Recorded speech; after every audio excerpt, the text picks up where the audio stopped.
तनु अपने परिवार में सबसे छोटी थी। उससे बड़ी दो बहनें माला और पूजा थी। तनु के पिता राजेश जी ने तीनों बेटियों को बड़े ही लाड प्यार से पाला था। राजेश जी की कमाई भी इतनी ज़्यादा नहीं थी कि वो अपनी बेटियों की शादी बड़े रईस खानदान में करें। फिर भी उन्होंने अपने दोनों बेटियों को शादी खाते पीते परिवार में की थी। अपनी हैसियत से ज़्यादा ही उन्होंने उनकी शादियों में खर्च किया था।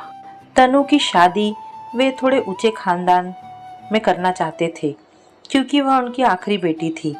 लेकिन जो भी लड़का मिलता था वह इतना ज़्यादा दहेज की मांग करता था कि राजेश जी चाहते हुए भी उस लड़के से तनु की शादी नहीं कर सकते थे। राजेश जी को जो लड़का पसंद आता था वह तनु को या इनके घर वाले को पसंद नहीं आता था। ऐसे में लड़का खोजते हुए 2 साल से भी ज़्यादा का समय बीत गया। कोई भी अच्छा लड़का नहीं मिल रहा था। इस वजह से घर में सब परेशान थे।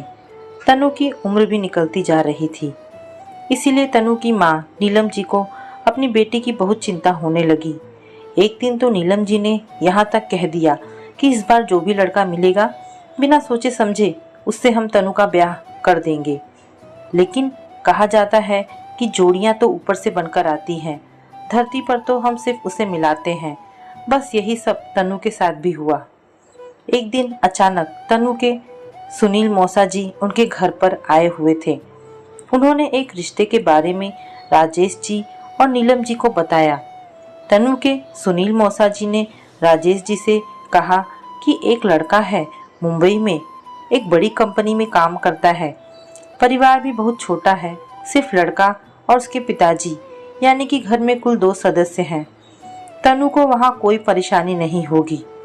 राजेश जी ने सुनील मौसा जी की बात काटते हुए कहा कि देखो भाई, लड़का जब इतना पढ़ा लिखा और मुंबई की नामी कंपनी में काम करता है, फिर वो हम जैसे मध्यम वर्गीय घर की लड़की से शादी क्यों करेगा।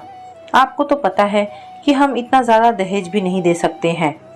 तनु के मौसा जी ने बोला, भाई साहब, आपको दहेज में 1 रुपये भी नहीं देना है, बल्कि शादी का खर्च भी लड़के वाले ही उठाएंगे। बस भाई साहब, लड़के में एक ही कमी है कि लड़के की शादी आज से 3 साल पहले एक लड़की से हुई थी और लड़की का कर्क रोग के कारण देहांत हो गया। लड़का बहुत अच्छा है, संस्कारी है और सॉफ्टवेयर इंजीनियर है। मुंबई में उनका अपना खुद का आलीशान फ्लैट है। इससे अच्छा रिश्ता तो हमारी तनु के लिए हो ही नहीं सकता। सुनील मौसा जी ने इस रिश्ते पर जोर देते हुए कहा। कहीं न कहीं राजेश जी को भी यह रिश्ता पसंद आ गया, लेकिन लड़के की दूसरी शादी है। जब यह बात तनु की माँ नीलम जी को पता चली तो वे चिढ़-सी गईं।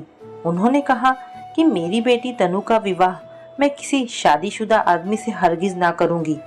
मैं अपनी बेटी की शादी किसी गरीब घर में कर दूंगी, लेकिन ऐसे लड़के से कभी नहीं करूँगी। क्या पता वह लड़की कैसे मरी है, हमें तो यह भी नहीं पता है कि वह मरी है या उन लोगों ने ही उसे मार दिया है। नहीं बाबा, नहीं, मैं अपनी बेटी की शादी ऐसे घर में तो कतई नहीं करूँगी। नीलम जी का मन कई आशंकाओं से घिर गया, लेकिन यह रिश्ता राजेश जी को पसंद आया। वह तनु की माँ को मनाने में लगे हुए थे। उन्होंने कहा कि नीलम, एक बार हमें लड़के से मिलने में क्या बुराई है। हो सकता है कि हमारे तनु को ही वही लोग पसंद ना करें, और फिर लड़के में क्या बुराई है। लड़का सॉफ्टवेयर इंजीनियर है। अब क्या किसी व्यक्ति की पत्नी मर जाती है तो क्या उस लड़के की शादी नहीं होती? इसमें उसका क्या दोष? एक बार दिमाग ठंडा करके सोचो। इतना अच्छा रिश्ता है, हमारी बेटी बहुत खुश रहेगी।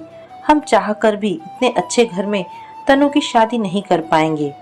और ऐसा भी नहीं है कि लड़का बहुत ज़्यादा उम्र दराज है। मुझे तो लगता है कि तनु के लिए लड़का सही है। तनु भी देख रही थी कि उसके माँ पिताजी कई सालों से उसकी शादी को लेकर बहुत चिंता में हैं। वह और अपने माता पिता को परेशान नहीं करना चाहती है।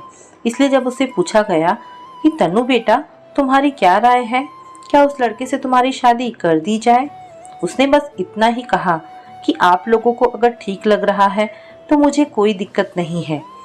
आप लोग जो करेंगे वो सही ही होगा। अगले सप्ताह